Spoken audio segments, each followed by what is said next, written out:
Hey la famille, comment ça va? Donc aujourd'hui, je vais vous montrer comment j'ai réalisé ce merveilleux gâteau aux poires. Vous allez vraiment être surpris.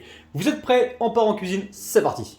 Bon, très simple pour réaliser donc cette recette. Il va nous falloir alors 190 grammes ici de farine, 190 grammes, 200 grammes, 80 grammes d'huile, 2 œufs, 2 ou 3 œufs, moi j'en avais que 2, c'est pour ça que je n'ai mis que 2, 90 grammes de sucre, une pincée de sel que j'ai mis avec les œufs.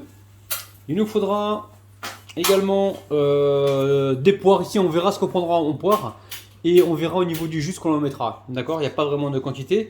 14 grammes de levure chimique que j'ai mis sur la farine. 4 cuillères à soupe de poudre d'amande. Et on a fait le tour. Hein. Donc il y a l'huile, je l'ai dit, 80 grammes. Ok. Ok, on met les 2 œufs avec, 2 œufs avec le sucre. Ah oui, j'ai oublié le sucre vanillé, certainement. On va mettre un sachet de sucre vanillé. Ok. Je pense que dans les ingrédients, il faudra rajouter donc le zeste de citron et le sucre vanillé. Ok? Allez, on va fouetter. Ok, donc là, je retire les fouets. Alors, on retire les fouets. Ok. N'hésitez pas chez vous à aller voir un petit peu ce qui traîne dans vos placards. Moi, j'ai trouvé une boîte de poires. Et je me suis dit, je vais en profiter, je vais l'utiliser. Donc là, je mets l'huile ou le beurre fondu. D'accord? On va pouvoir mélanger. On va mettre le zeste du citron. Hein.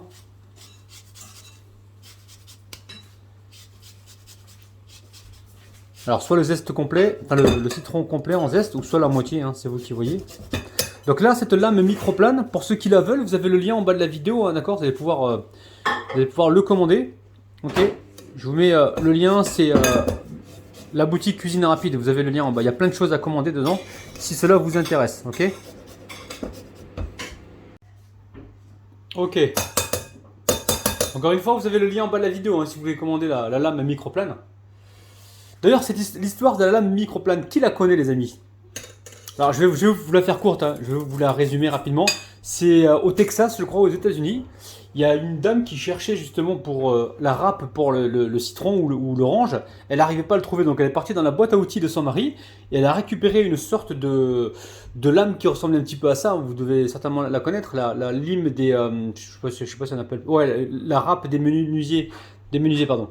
Donc elle a récupéré la râpe du menuisier et puis elle a commencé à faire ses zestes d'orange et de citron. Et c'est depuis là qu'elle a inventé justement une lame comme ça pour la cuisine et non pas pour la menuiserie. Voilà, petite histoire rigolote. Ok, après ça, on fait quoi? On va tamiser déjà. Non, juste avant de tamiser, regardez ce qu'on va faire. On ouvre la boîte de poire. Hein. Ça peut être des pêches aussi, hein. Ça marche avec ce que vous avez.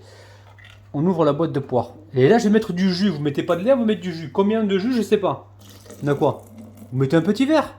Ouais, enfin un petit verre, pas trop grand, pas trop rempli. Hein. D'accord. Si vous mettez trop de jus, attention, vous allez liquéfier la pâte. Hein. Donc là, vous mettez l'équivalent d'environ 100 grammes. 100 grammes de jus, ok? Ensuite, on fait quoi? On récupère ici donc la levure chimique et la farine. On vient la tamiser. Vous mettez la poudre d'amande après la farine et la levure chimique. Hein. Si vous mettez la poudre d'amande avant, elle risque d'épaissir un peu la pâte. C'est pas du tout ce qu'on recherche. C'est quoi ça? C'est des cailloux? Non, c'est pas des cailloux, les amis. C'est pas des cailloux. Mais ça, je récupère pas ça, hein, ok? Allez, on va pouvoir mélanger. Allez, nickel la pâte. Hein. On a une pâte bien souple. On rajoute la poudre d'amande. Ok. On vient mélanger. Et on va mettre la pâte pour l'instant de côté. On va récupérer des petits morceaux de poire. On va les couper. Et les rajouter à la pâte. Donc là, ok. Là, je récupère ici de la poire au sirop. Hein. Et on va venir la couper. Alors, pour la couper, je vais changer de place. La couper comme ceci. Faire des petits cubes. Ou alors des tranches qu'on va mettre dessus. Je sais pas du tout, les amis. Non, je vais faire des cubes. Des cubes. C'est des cubes. Je vais couper comme ceci en petits morceaux pour qu'il y en ait bien partout. Alors, au niveau de la quantité de poire, mettez... je sais pas quoi vous dire, les amis. Vous le voyez à l'œil comme ça. Moi, je vais peut-être en mettre 4. Ok, 4 demi-poires. Ou 3 demi-poires, je vais voir. Ok. Allez, je coupe tout ça et on se retrouve tout de suite. Allez, je récupère ici les poivres et je vais les mettre dans la pâte. Je vais voir s'il y a assez ou pas, d'accord?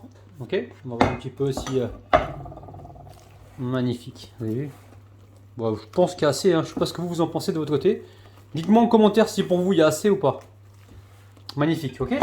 Allez, ça on le garde au frigo, on va pas le jeter, hein. On va l'utiliser pour une autre recette. Ici on récupère un moule en verre, ok? Moule en verre. J'ai mis du beurre au fond, papier cuisson, et j'ai rebeurré et fariné, ok? Je vais mettre tout dedans. J'ai préchauffé le four là, à 170 degrés environ. Et on est parti pour une cuisson. Alors je sais pas trop, parce que des fois je vous annonce des temps de cuisson qui correspondent pas. Ok, donc là je pense qu'on est parti au moins pour 30 minutes, voire 35 minutes, voire un peu plus. Hein. L'astuce, on plante la lame d'un couteau ou un pic à brochette dans le gâteau, et si la lame ou le pic ressort sec, c'est que le gâteau est cuit. Ok, vous connaissez maintenant l'astuce. On va essayer juste de répartir un petit peu les fruits. Je pense que c'est assez réparti. Ok, allez, on va tapoter. Direction le four. Donc le four est toujours à chaleur tournante, hein, d'accord? Donc 170 degrés. Et on y va. Allez, à tout à l'heure. Bon, le gâteau est cuit les amis, hein. J'ai mis 30 minutes, mais 25 minutes ça suffit les amis. Regardez, il a légèrement cuit sur le côté. Donc 25 minutes de cuisson à 170 degrés, hein, d'accord? Donc là, regardez, il va se démouler normalement, ah oui, assez facilement. Puisqu'on a mis donc le papier. Vous voyez, c'est nickel. Hein. Gâteau très facile à réaliser, surtout si vous avez des invités de dernière minute. Hop là, regardez-moi ça, il est magnifique. Ok, on va mettre juste un petit peu de sucre glace par-dessus, un petit peu de neige. Petit peu de neige. Là, on est en pleine canicule.